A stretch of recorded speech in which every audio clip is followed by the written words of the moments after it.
What's going on, everyone? It's John here from American Scouser, taking the place of Timuchin for now. And man, in terms of the first show that I would be hosting, what a fucking show it's gonna be!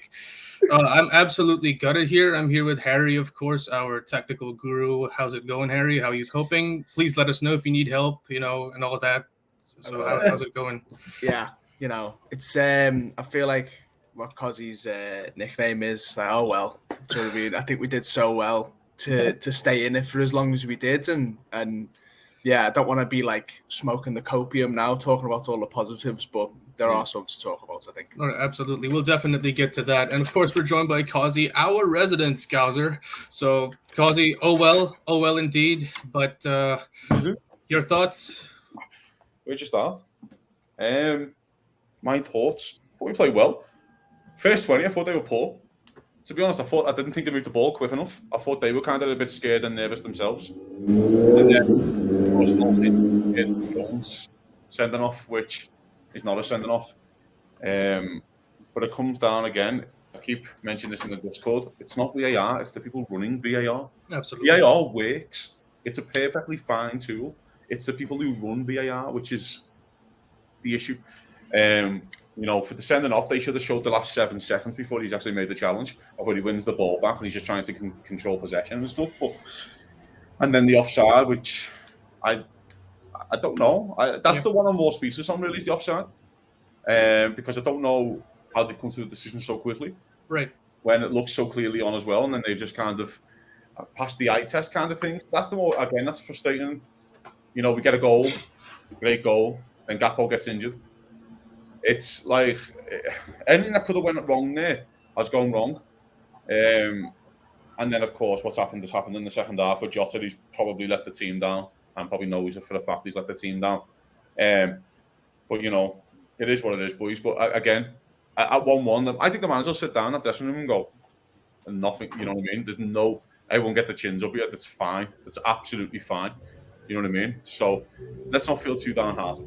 Right. Chris says if anyone has anything bad to say about this team needs to give their head up. Yes, it's absolutely a spirited effort in terms of how we looked like. Oh, it looks like it was going to be one of those games again, especially when we went down to 9 men. Bar that last second, that was just one of the most gutsy performances I've ever seen from any Liverpool side, actually, Harry. And for us to just go down like that is just the cruel nature of the sport, you would say. Yeah, absolutely. I mean, if I had to try and be really cold and analytical about it, I think in the build-up to that goal, you see Gravenberch has the ball sort of near their corner flag, and it's like 95th minute, and you think we'd be made up with a draw. Like, get yourself to the corner flag and get fouled, do you know what I mean? And I think he sort of spins his man, and he almost gets in behind, and I think Endo's running into the box, and you think, that's probably what Klopp's told them to do. Do you know what I mean? They've stayed in the game, and even with 0 attackers on the pitch, they're thinking, we could nick this. We nicked it against Bournemouth. We nicked it against Newcastle. Let's do it again. And then he gives the ball away. Endo goes to press and doesn't get there. Trent steps out to press, doesn't get there. And, we deal with it well initially, but Tottenham keep the ball. They get it over to that side, and they drill across it, and it's not Matip's fault. Anything can happen when a ball goes in at that pace, and he's just trying to get rid of it. So you think if you wanted to be really hypercritical, you could go, maybe could have been bit more pragmatic with that decision making from a young player who's just been signed coming in. But I feel like he's done his job. We're trying to make sure, we're trying to see if we could snatch 3 points, keep 1, see if we could snatch 3, and he's done it. He's also been brought down when he's tried to spin behind Gravenberch, and another ref might have given a foul. Do you know what I mean? So it's one of those things. I think, it's sort of we lived by the sword and died by the sword a little bit in that moment. And I think I'd rather live by it because we'll pick up 3 points more than we'll drop 3 points playing that way across a season. Absolutely. And bringing in our typical host, I'm taking over his chair for now. I'm the captain now, ladies and gents. For now. Just trying to keep the mood really funny here because that was pretty depressing. Tim, thoughts? How are you feeling, man? You need some help? Yeah, I will need help after this. I'll go kill some people on Call of Duty and get over it. But just disappointed, man, because I felt like they deserved a point out of this. I just felt bad for them more than anything else. This is probably one of those games where we're just like, they deserved it. hard fought, 9 guys. I thought they did extremely well. That is a hard gig. 10 guys is one thing, but 9 is Absolutely. really tricky. I thought they did well. Some really tough performances out there. Yeah, it's a shame. It's a shame that they did not. And I feel bad for Matip because I thought he had an excellent game. Absolutely. And that's, makes it worse. I really can't look over there. I mean, you can pick up a couple of performances maybe, but I mean, it's hard to sit after a game like this and say, well, this guy did this. Why is this guy doing that and stuff? When it's down to 9 guys, it's not like you practice where the hell everybody's going to be with 9. You just basically playing off of reaction. But disappointed, but extremely proud. I think, if anything, I feel like this will be a loss that will boost this team as opposed to bring the team down. Absolutely. So I had my whole, because this is my first time hosting, I was like preparing the stuff that I had to talk about. So I was thinking of who would be my man of the match in better spirits, obviously, before that Matip goal. So let me start with you, Kazi. Everything considered, who do you have as your man of the match from our team? Matip. No, it's completely reasonable. I thought he was superb. I thought he was brilliant, man. I thought, as much as Spurs, I don't think they played well at 9 men. I don't think they stressed the game enough. I thought they were kind of coming too narrow quite early doors, and Pedro Porro was basically playing as a number 10. I just thought they could, and when they did use his width, when they put him out wide, he scored. So, but I thought Matip was outstanding, and I think the 2 saves from Alisson, the Maddison save is a joke. It's a joke of a save. And even the Son one, which you will kind of straight at him, the ball's so quick. He's hit that ball so quick to get a great save as well. So probably him as well. But yeah, it's heartbreaking. But I've got a feeling that this is a catalyst. I think this is like, we've had this mentality. We spoke about it before on podcast where it's like us against the world mentality. But the lads have just proved it with 9 men. That was us against the world, and you can go, we're hard done by there. It's only one fella who should be annoyed at himself, which is Jota. He's the only one who should go look and go, I've fucked up there. I've really fucked up. You've lost the ball and you've made a rash challenge. But you've just been booked as well. Naive, to say the least, from an experienced international. So, but otherwise, mate, every single player can hold their head up high. I thought they were excellent. On that note of Jota, Harry, you think the sub for Jota made much more sense? Because I was fully expecting Darwin Núñez to come in his place, considering how good we looked with 10 men, how the gaps that Spurs were leaving. Salah was exploiting the hell out of that shit along with Diaz. And, we're gonna go into Diaz as the show goes on, but what is the thinking there? Maybe you think, as of course the resident tactical guru here, what do you think about? Well, that move? There's something about there's something to be said for Darwin ruled himself out apparently through injury before the game. We talked on the pre-match. He looked like he was going to come in though. So he looked like he was going to come in, but I wonder if that might have played a part in it. Tactically, I think if we remember the game against Newcastle, if I remember rightly, I think Jota came on before Núñez, and there was something about his ability to pick up the ball and drive through space with it and maybe play a little bit more narrowly, which it looked like we were going, like we did against Newcastle, more like a 4-3-2. At times, just, if you're trying to stay compact, you're trying to keep the centre protected at all times against the ball. When you're a man down, that becomes even more important. And so I think it made sense to bring him on and save Darwin for later in the game. And I think his sending off probably has stopped us from seeing Darwin today.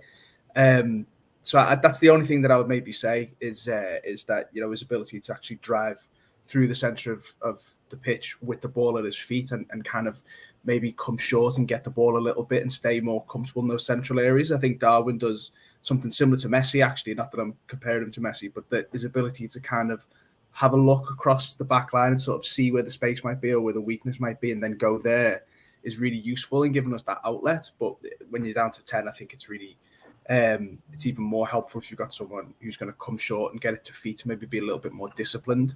So maybe that was the thinking behind it. I mean, Jurgen Klopp knows better than any of us, doesn't he? But that might have been why we saw him. And I think we probably would have seen Darwin today had we stayed at 10 men. Well, before I forget, folks, it's the last day for this. Subscribe and win. You might win the possible title-winning shirt, although the result today... What a host! Did I do something wrong? Did I do something wrong? No, that was just beautiful. I just had to shed a tear here.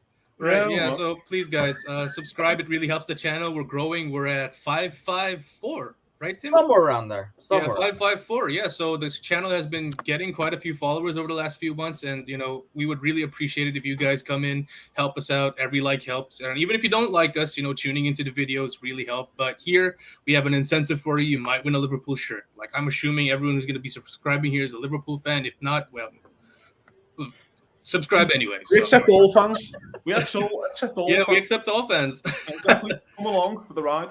And Right. just come and see us crying to our cups of tea. No. All right. So I didn't want to go to this a little bit, but Come on then.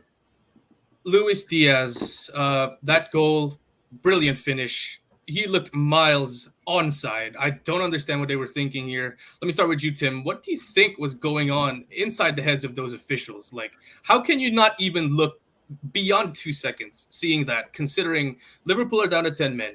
It's a well-worked goal. The tone of the game would be shifted massively. Such a big goal, and just decide without even considering for 1 second, putting the lines in there and looking if it's a goal or not. It's just like instantaneous. Like, is it a goal? Is it not? Oh, it's not a goal. We're fine. What? Honestly, when I watched the highlights, like, when they froze it, I was like, we're literally walking towards the canister to hook up the boys with the snacks. I thought it was in. I thought we were good. And I don't know. Unless the dude is drunk when he mowed, I mean, you measure from the line to his foot, and then you go up. I don't care which angle you're looking at from. Right. Unless the lines are crooked on the grass, there's no way. You measure from one guy's foot to the other. It doesn't matter if you're looking at it this way, you're looking at it that way. When you measure it, it should be the same. I don't know. That's how, like, overall, that was a great finish. But I know Kazi talked about it before the game, and I think we did lack that. Like, we in terms of, like, Diaz, like the ball at the end of the first half. And I think, going back to, what you guys were talking with, like, Diaz, and I really feel like Nunez could not give you 45. It just felt like this game, when it was, even we were with 10, it felt like if you switch to a 4-3-2, like Harry was saying, and put Nunez instead of Diaz up top, I thought we could have gotten him, because they were struggling to contain Mo. So there's no way, if Mo is on one side and Nunez is on the other side, they were going to be able to control that. So I thought that would really help us. The only reason I can think of that he didn't come in is I don't think he could give you 45. Just like on the Newcastle game alone, you felt like, he would come in. Maybe he was like, you only got 30 out of this guy. And it felt like, we could control, like Harry says, you're going to get some stuff from Jota. You got a couple of bonehead plays, I think, but you saw the work rate. It was somebody else who's going to defend and give you the work rate. It's just unfortunate, man. It is so hard to go and pick on one guy or 1 second, that one mistake that was done, because I thought this is really against the odds, playing 9 men against a good team. I mean, they're a good team. They have a lot of weapons. And it didn't look like it with 9 guys, and that's freaking impressive. I am gonna ask you, Kazi. Now that we saw the Spurs struggle against us massively against 10, even 9 men, they did not look like scoring, barring that absolute freak of an own goal. Are they all that? No. I thought they were poor for the first 20. I really did. I didn't think they moved the ball quick enough. I thought it was slow. I thought it was quite ponderous. I thought they were nervous about Liverpool are going to give us the ball a bit. And I thought they were kind of nervous about that in the first 20. But I think the Diaz one's the most frustrating. Not the goal. And listen, he's not, the offside. The only logical explanation I have for the offside is that when the referee's been told, he hasn't been told to delay the game. That's the only thing in my head of where the mistake has come from. They haven't told him for the years that, wait a second, let us check that. And I think he hasn't heard anything, and he's just carried on with the game. And they've went, fuck, he's already kicked off again. And of course, when you kick off again, that's it. It's kind of gone. The moment. That's the only thing I can kind of think of. Now, the Diaz one that frustrates me is the chance at the end of the first half. I moan all the time about his own product. I think his own product sometimes is lacking, even though he did score a great goal today, which would have been a good goal. He has to score that at the end of the first half. The pass is ridiculous, by the way. Yeah, it is. A joke of a pass. And there's a moment in the second half when Diaz picks up the ball and Salah's running in, and he just overhits the pass and goes straight to the keeper. And you're like, it was such a standard pass when you're under pressure, down to 10, that you just play Salah in and let Salah have a strike, and he just didn't do it. So I thought, my argument is always with the Nunez situation, could Nunez do 45 and all this kind of stuff? Why is he there then? Where's Ben Doak? If you can't play him, why is he there? Because everyone by the way, for people who don't know about this, you don't just take those lads down. You take 3 or 4 lads that were sitting on probably in the crowd who were a part of the squad, but don't make the match day squad. I'm sure Ben Doak was a part of that. So where is he then? If he can't play, he can't play. So right now, Liverpool go to Brighton next week, and we have 3 forwards because Jota's suspended and is Nunes fit? I have no idea. So that's frustrating for me from the manager part, because don't put him on the bench then if he can't play. It looked like he wanted to bring him on with 15 to go, and then I understand why he wanted this point. It would have been an unbelievable point, and we all recognise that, and I get it. But I don't know, it just seemed frustrating. I think the manager got the Jota so wrong. I really do. I think when you're playing the counter attack, you need pace. I understand why he did it, because he wanted to control the ball a little bit more and give Trent a little bit more protection as well. So I get that for when Trent come on, because everyone knew Trent was going to come on. But it is what it is. It's a shame, but I tell you right now, it needs to be looked into. This, I don't want to sit here with conspiracy theories about Liverpool and referees and stuff, mate. But the incompetency, it's not VAR. It's not VAR. It works fine. It's the people who run VAR. Do you know what I mean? And just before I move on to someone else, I don't know if you guys remember this. Ryan Babel, famously, was the first player to ever get fined for a post on Twitter, £10,000, and he's just put that post on. It's absolutely perfect, though. It's absolutely come on, Ryan. Yes. Yeah, absolutely. Like, if we're looking at this, Harry, I was talking with you guys before the show went live, and if I was this bad at my job, right, the next day, I would absolutely be packing my things, clearing out my desk, and be on Indeed or LinkedIn, wherever, looking for a new one. But these refs have just been making mistake after mistake. We're not even going into the past few games, right? You could literally fill out a chapter of a book with the mistakes made in this game. I mean, I guess what I'm trying to ask you is, how can you call yourself the best league in the world, right? When you have these absolutely incompetent officials with a buddy system that's just clearly on display, and then just go on as if nothing happened. It's ridiculous. Yeah, and it doesn't seem like there's a light at the end of the tunnel, which I think why so many fans get frustrated about it, because it feels like nothing ever changes. You see this ref show that's just started, where I think it's Howard Webb talks about like a decision or a couple and lets you hear the audio, and I guarantee the one that they'll pick out next week will be the Jota one for the second yellow card, which is a yellow card, and they'll go, yeah, so you totally do it, and this is why we got that one right, and they won't touch any of the other ones with a barge pole. And it's frustrating, and I think the reason I got into like the tactic stuff in the beginning, right, was that I think when we watch stuff, if we don't fully understand why something's happening, like human beings, like our brains, we like to make sense of stuff. So if we don't know, we'll just fill in the blanks, even if it's not true. You know what I mean? So you start looking at a player and going, oh, well, he's just not running hard enough, if you're not sure why they didn't make a challenge in time. And so learning more about tactics and getting to understand kind of how the game's working on a structural level, I think it helps us be more accurate and more clear about these stuff. And that's why I got really nerdy about it, and why now I want to write stuff and be on stuff to share that with people. And so then to watch, whenever the conversation becomes about referees, I'm like, I don't really know what's going on, because they don't really know what's going on.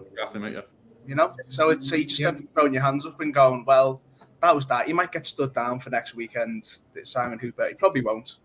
And that show reminds me of like when there's like human rights violations in a country, and they got guys from like the United Nations visiting, and they get like they're like, look, they're eating sandwiches in the corner, everybody's being treated great, and then they send them back in and go back to their torturing ways. It reminds me of that. They basically show you what they want to show you. They let you. That's not transparency when you pick and choose what you're going to be transparent on. It's just you're hiding behind the screen. Well, let me ask you, Tim, before I send you off here. Would the Premier League benefit massively from an NFL-style refereeing? I mean, obviously they would benefit massively, right? Where the referees would explain to the crowd as to why are they making these kinds of decisions, so on and so forth. But would you think they would agree to something like that? I mean, to solve a problem, you got to admit that you have a problem. It just feels like they're in denial, like there is no problem. They're like, well, we're all humans here. Yes, VAR is human too, and they just. I think until they say, yeah, this is just too many problems, we got to fix this. And I don't know how it gets to that, because it feels like we keep getting screwed. Like, going back to Kazi is saying, yeah, you don't want to do a conspiracy theory, but I mean, it's just unreal. But I mean, here's my thing. There are games. I feel like I don't freaking know this game anymore at times. Like, it's not only us. I see a lot of stuff as I watch other games. And I was like, well, I guess I don't understand this game anymore. Like, how is that a handball? How is that not a card? What is happening? Like, the inconsistencies and stuff like that is unreal. Would they benefit from this? Yes. But for them to do that, and I don't know, like, when NFL got to that stage, it was almost like an outrage all over, right? Like, people did not know what the rule was. Like, what the hell is a catch? What is going on here and stuff like that? And then that's kind of like when they switched and tried to come up with a way, until almost like everybody complains and everybody is pissed off about it. I don't see it changing at all. All right. What about you, Kazi? You think that's going to work out? Do you think it's ever going to happen in our lifetime? No, definitely not. No. Why would Maybe in your lifetime, you're a lot younger than us. Yeah. Imagine Michael Oliver, what's his name? What was the name of that ref a while ago? Explaining as to why Diaz's goal was offside, and everyone was like, "Huh?" Right? Yeah. Like, seriously, it's absolutely crazy. It's never going to happen. Maybe not, because as Tim just said, they don't think they have a problem. Simon Hubert, the guy who refereed today, was the same guy. I think he did United versus Wolves, and didn't give a pen for Wolves. Says it all. So it's just the inconsistency, and it's getting to the stage where the incompetence, it can't keep happening, because you get to the point where it's past incompetency. Like, if you get into the stage where I'm looking at my phone now, when Harry was chatting, because I'm just waiting for the PGMOL apology, just the standard. There you go. Yeah, we'll apologise again, like you'd apologise every week about something else. And it's getting to the stage where that was I think, I'm not saying today might be a catalyst for the referee change. I think it's a catalyst for the Liverpool season. But it was the high-profile game this weekend. It was 5:30. It was, everyone watched that game. Everyone's been looking forward to that game for the whole week, and they've seen it in broad daylight. And I think that's where a lot. But the problem is, though, if Liverpool want to come out and speak out, if the manager comes to speak out, he gets fined 50 grand and gets banned for 3 games. So he can't even come out and go, "I want a catalyst for change, and I want to do this, and I want to do that," and because otherwise he gets suspended and fined. So, as much as Howard Webb can sit there on his little TV shows with his little screens going, "Look, we're so amazing," you're not very good at your job. And that's the problem. Because, let's get it right. We play in Europe. We play in the Champions League against with other. Do we have any issues like this in the Champions League? Absolutely. Anything that's even as close to being this incompetent? We played in it for 5-6 years. I'm like, with all these foreign referees, and they're pretty fucking good referees. They're like, okay, yeah, I can see why you gave that. You can at least see why they give something. These referees, you can't even see why you've done it. You're like, I don't know why you did that. So you don't have to agree with every single referee decision. That's why it's an opinion. But at least you can sit there and evaluate the decision and go, I can see, okay, fair enough. I can see, I wouldn't give it, but I see why you gave it. These referees, man, it wasn't even just like, again, the offside goal and the sending off and that, bro. It was the small 50-50 decisions, and you're like, huh? Like, where have you got that for as a free kick? And, it's just insane, mate. It's insane. Jota's on the floor when Jota's about to get booked for the first time. And Dogby's being booked, and he's going like that, asking for a card. Yeah. You're like, he's being booked. Our players got booked on the first day because you hit for the same thing. Fucking send them off. And go, look, there you go. Then I'm setting the precedent in this. It's just, that's what I'm talking about. It's that kind of stuff, mate. It's so frustrating, but yeah. I think talking about it almost like makes it worse. And I think that the more people are like, oh, we should speak out, but I think it only makes it worse. I think you kind of almost have to double up on the us against the world attitude and do it that way and use it as fuel, as opposed to, because you complaining we've been complaining. What has changed? I feel like it's gotten worse. Look at our scheduling, look at things like that. Anything we complain about, it's almost like you get punished for complaining. So I don't know. Like I say, as I head out, you guys have a great show.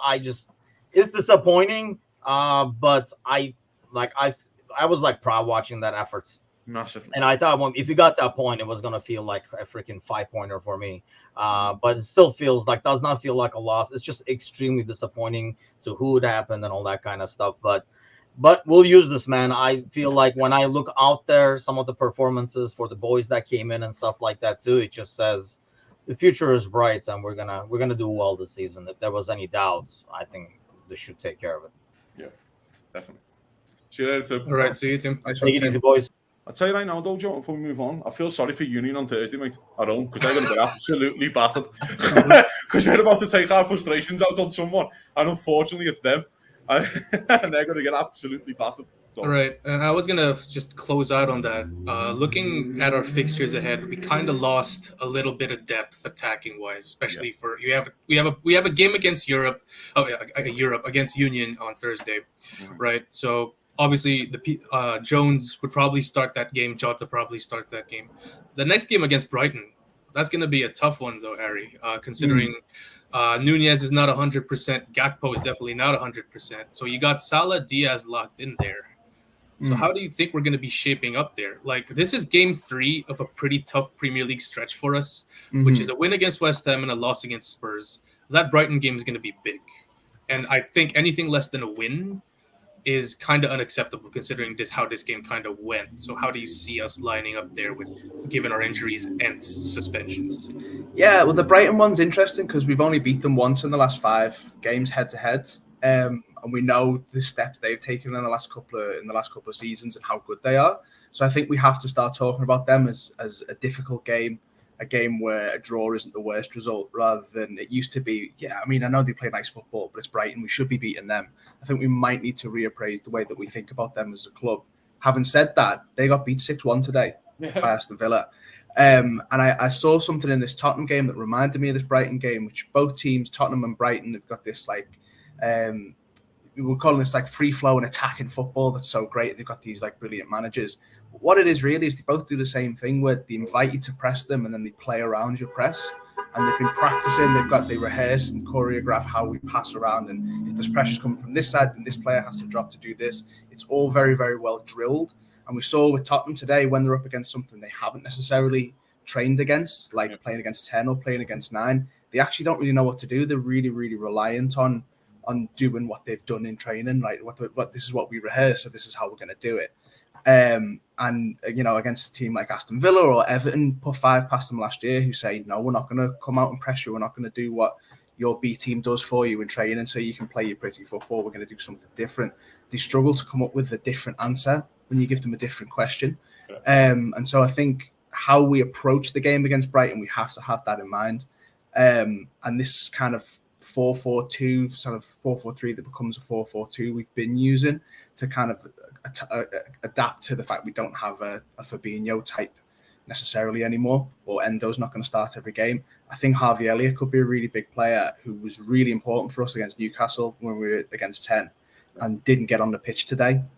And I think with him potentially playing this like hybrid, sometimes he's in midfield, but more often he'll pull to the right and that lets Salah get into the last line, and he'd sort of maybe have Salah and Diaz as the sort of front two in what looks like a 4-4-2. That could be really interesting, especially against Brighton. What about you, Kazi? How do you see us shaping up next 2 games, honestly? Because I mean, we kind of need to respond considering this, and I do agree with you that it's going to be a positive catalyst, you know, for the club as a whole, considering this performance that was just undone by the smallest of margins. How do you see us responding over the next 2 games? You already alluded to Union being an absolute battering for us, but Brighton's a tough game. Yeah, I genuinely think we'll batter Brighton, and I'll tell you why. They haven't kept a clean sheet all season, which is very important. They play Marseille away on Thursday, where they have to win because they lost to AEK Athens at home. So basically, if they don't win, you could argue that they're out of Europe. So they have to go there and try and win the game. Where I think Liverpool can probably still throw in a few youngsters against Union and still get the job done, basically, and still batter them. They have just lost 6-1, which is insanity when you say that out loud, by the way. But yeah, I just feel like they play into our hands. I do feel like they can play into our hands a lot. The manager has a decision to make on Nunez. He said there was like a bit of a hangover from the international break, I think the manager said, and you're like, which I didn't understand really because he's been playing a lot of minutes and you've been starting him in games, so clearly it's not that much of a hangover. You know what I mean? So if he is fit, then it's going to be, of course, Nunez, Diaz, and Salah. But then you have no option off the bench. She best win the game from 90.